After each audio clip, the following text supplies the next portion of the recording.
Hello बच्चों आप सभी का मेरे चैनल पर स्वागत है।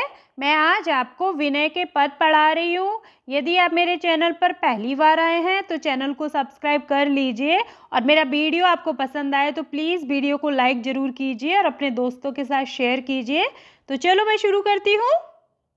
ऐसो को उदार जग माही, बिनु सेवा जो द्रवे दीन पर, राम सरिस कोई नाही। जो गति जोग विराग जतन, करी नहीं पावन मुनि ज्ञानी। सो गति देत गिद सबरी कहू, प्रभु न बहु जिय जानी। जो संपत्ति 10 शीस अरब करी, रावण सि पहलीनी।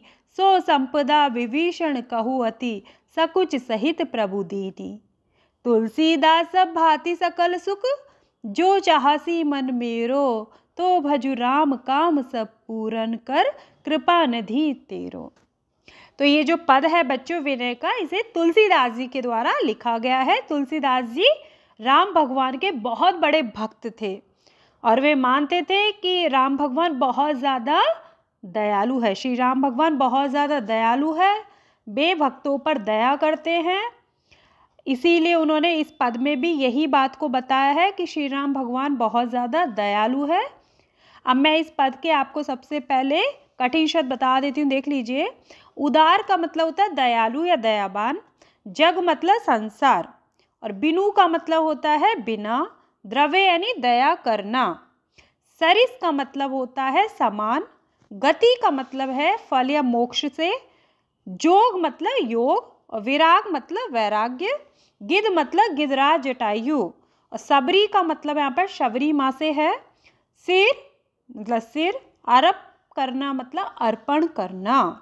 संपदा मतलब संपत्ति, और सकल सुख का मतलब है सारा सुख। भजु मतलब भजन करना, और पूरन का मतलब है पूरा करना। तो पहले मैं इस पद का आपको सरल अर्थ बताऊंगी और उसके बाद व्याख्या बताऊंगी। आप वीडियो को लास्ट तक देखिएगा।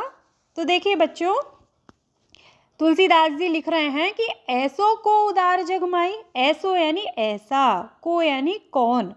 उदार का मतलब होता है दयालु, और जग मतलब संसार, माई मतलब मैं, कि ऐसा संसार में कौन दयालु है। मतलब ऐसा संसार में कौन दयालु है। सबसे ज़्यादा दयालु तो श्री राम भगवान हैं। ये हमको खुद से जोड़ना पड़ेगा। जब हम इसका अर्थ करेंगे तो ये चीज़ हमें जोड़नी पड़ेगी कि सबसे ज़्यादा संसार में दयालु श्री राम भगवान है। उनके जैसा दयालु इस संसार में कोई नहीं है। आगे देखो, बिनु सेवा जो द्रव्य दीन पर। बिनु यानी बिना सेवा के, जो द्रव्य का मतलब होता है दया करना या कृपा करना। दीन पर यानी गरीबों पर, कि जो बिना सेवा के गरीबों पर दया करते हैं।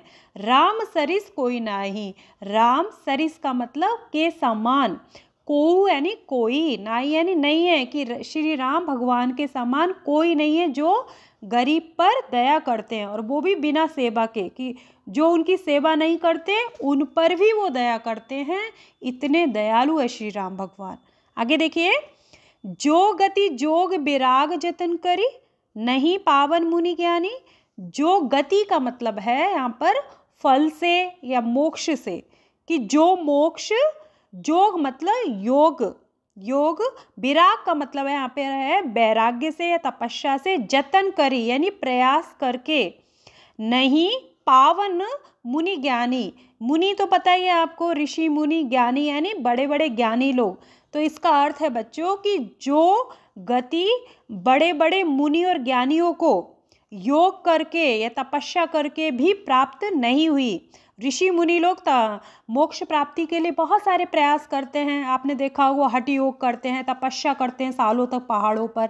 तो जो गति यानी जो स्थान ऋषि मुनियों को बहुत ज़्यादा तपस्या करके भी प्राप्त नहीं हुआ, सो गति यानी वह गति। गति मतलब वह फल या वह मोक्ष। देत गिद सबरी कहूँ, वो मोक्ष किसको मिला है।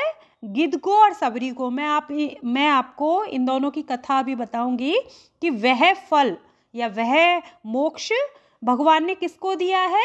गिद्ध को दिया है और सबरी को दिया है। और प्रभु ने बहुत जिए जानी, और ऐसा करके प्रभु न बहुत जिए जानी, यानी उन्होंने बहुत बड़ी बात नहीं मानी। ऐसा करके उन्होंने उनको ऐसा नहीं लगा कि मैंने कोई एहसान किया, अगर मैंने गिद्ध को और सबरी को मोक्ष दिया है, वो गति दी है, वो फल दिया है, तो उनको इसमें कोई बड़ी बात नहीं लगी। जिए जानी, यानी उन्होंने अपने हृदय में कोई बहुत बड़ी बात नहीं मानी इस बात को। अब मैं आपको बच्चों गिद्ध की और सबरी की थोड़ी सी शॉर्ट में ही कथा बता देती हूँ। देखो बच्चों, जो गिद्ध है, गिद्ध से मतलब यहाँ पर गिद्धराज जटायु से है। जो गिद्धराज जटायु है वो जब रावण लेके जा रहा होता है सीता को अपहरण करके विमान में बिठाकर लंका, तब जटायु देख लेता है। तो जटायु रावण के साथ युद्ध करता है। तो रावण क्या करता है, जटायु के पंख काट देता है और वो घायल हो जाता है और वो जमीन पर गिर जाता है। और बाद में जब श्री राम और लक्ष्मण सीता जी की खोज में जा रहे होते हैं, तभी उनको रास्ते में जटायु मिलता है घायल। ठीक है, और जटायु ही उनको सीता के बारे में बताता है कि रावण सीता का हरण करके लंका ले गया है, और वो दिशा भी बताता है कि इस दिशा में लेके गया है, और वह वहीं अपने प्राण त्याग देता है। ठीक है, तो जटायु को इस तरह से मोक्ष मिल जाता है, श्री राम भगवान उसे मोक्ष दे देते हैं। और जो शबरी की ये स्टोरी है बच्चों की, शबरी एक भील कुल की अछूत कन्या थी, वो आदिवासी कन्या थी, उसका वास्तविक नाम श्रवणा था। तो एक ऋषि ने जब शबरी को बताया कि एक दिन श्री राम भगवान तुम्हारे पास आएंगे और तुम्हें वह गति देंगे, मतलब मोक्ष देंगे, तो शबरी उनका रोज़ वेट करती थी, रोज़ इंतज़ार करती थी, और उनकी प्रतीक्षा में रोज़ अपने आश्रम को क्या करती थी, फूलों से सजाती थी, और पूरे रास्ते को वो फूलों से सजाती थी कि एक दिन श्री राम भगवान उसके आश्रम में आएंगे। तो एक दिन जब उसे पता चला शबरी को कि श्री राम भगवान और लक्ष्मण दोनों आए हैं, तो वो अपने आश्रम में उन्हें लाती है और उन्हें बेर खिलाती है। और वह क्या करती है, उसे लगता है कि कहीं बेर खट्टे ना हो या कड़वे ना हो, तो वो क्या करती है, सारे बेरों को चक चक कर खिलाती है, क्योंकि वह भगवान को मीठे बेर खिलाना चाहती थी, कड़वे बेर नहीं खिलाना चाहती थी। तो इस तरह से श्री राम भगवान भी खुशी खुशी वो उन बेरों को खाते हैं और शबरी को मोक्ष की प्राप्ति हो जाती है। ठीक है, अब आप देखिए, सो गति देत गिद्ध सबरी को, कि वह फल तो गिद्ध को और सबरी को भगवान ने दे दिया, प्रभु श्री राम ने दे दिया, और उसमें उन्होंने इस बात को बहुत बड़ी बात भी नहीं मानी। आगे देखो, जो संपत्ति 10 शीश अरब करी रावण सिप पहलीनी, कि जो संपत्ति, बच्चों यहाँ पर संपत्ति का मतलब धन दौलत से, तो यहाँ पर मतलब है सोने की लंका से। आप सभी को पता है कि रावण के पास सोने की लंका थी, पर वो मिली कैसे, वो मिली है शिव जी भगवान से। जो शिव जी हैं वो खुश होकर इनको, रावण को सोने की लंका दे देते हैं, और रावण क्या करता है, बदले में अपने जो 10 सिर है वो उनको अर्पण कर देता है। जो रावण है वो रोज़ पूजा करता था शिवजी भगवान की, और शिवजी भगवान एक दिन खुश होकर सोने की लंका रावण को दे देते हैं।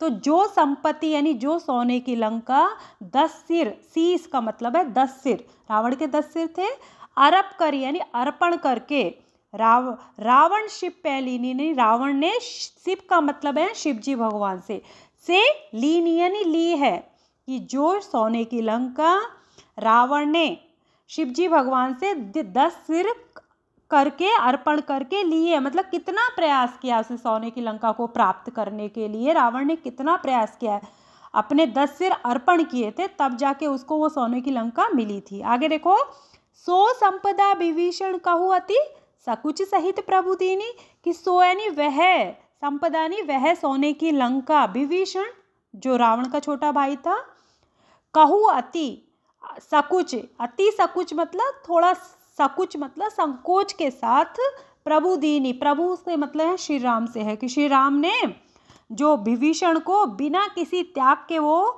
सोने की लंका दे दी। ठीक है, जब युद्ध हो जाता है, रावण मर जाता है, तो वो जो लंका है राम भगवान विभीषण को दे देते हैं बिना किसी त्याग के। विभीषण उसके लिए कोई त्याग नहीं करता है, ठीक है, क्योंकि राम भगवान इतने दयालु है कि उन्होंने आराम से विभीषण को वो लंका दे दी। आगे देखो, तुलसीदास सब भांति सकल सुख जो चाहसी मन मेरो, तुलसीदास जी कह रहे हैं कि सब भांति यानी हर तरह का, हर प्रकार का, सकल सुख यानी सारे सुख, जो चाहसी यानी चाहता है, मन मेरो, वो अपने मन से कह रहे हैं कि हे मन, यदि तू सब तरह के सुख चाहता है तो भजू राम, तो भजू यानी भजन कर राम का, भक्ति कर राम की, काम सब पूरन कर कृपा निधि तेरो, कृपा निधि यानी कृपा के सागर है श्री राम भगवान, वो इतने दयालु है, वो सब पर कृपा करते हैं, तो काम सब पूर्ण करो, वो सारी मनोकामना, सारी इच्छाओं को पूरी करने वाले हैं, सबका कल्याण करते हैं श्री राम भगवान। तो तू राम भगवान की भक्ति कर, वो अपने मन से कह रहे हैं। ठीक है, अब इसकी आप व्याख्या देखिए। तुलसीदास जी कहते हैं कि इस संसार में भगवान राम के समान कोई दयावान नहीं है, जो बिना सेवा के दीन दुखियों पर अपनी कृपा बरसाते हैं। बड़े बड़े मुनियों ज्ञानियों ने भी अपने योग और तपस्या के बल पर वैसा आशीर्वाद या फल प्राप्त नहीं किया जैसा भगवान श्री राम ने गिद्ध, जटायु और शबरी को दिया। जिस संपत्ति को रावण ने शिव जी को अपने 10 सिर चढ़ाकर प्राप्त किया था, वही संपत्ति श्री राम ने विभीषण को बिना त्याग किए दे दी। इसीलिए कवि कहते हैं कि हे मन, अगर जीवन में सभी सुखों को पाना है और भगवान की भक्ति पानी है तो श्री राम की भक्ति कर। श्री राम कृपा निधि है, वे हमारी सभी मनोकामना पूर्ण करेंगे। जैसे श्री राम ने जटायु और शबरी को मोक्ष तथा विभीषण को लंका का राज्य प्रदान किया था। आशा करती हूँ बच्चों आपको ये पद समझ में आ गया होगा। धन्यवाद।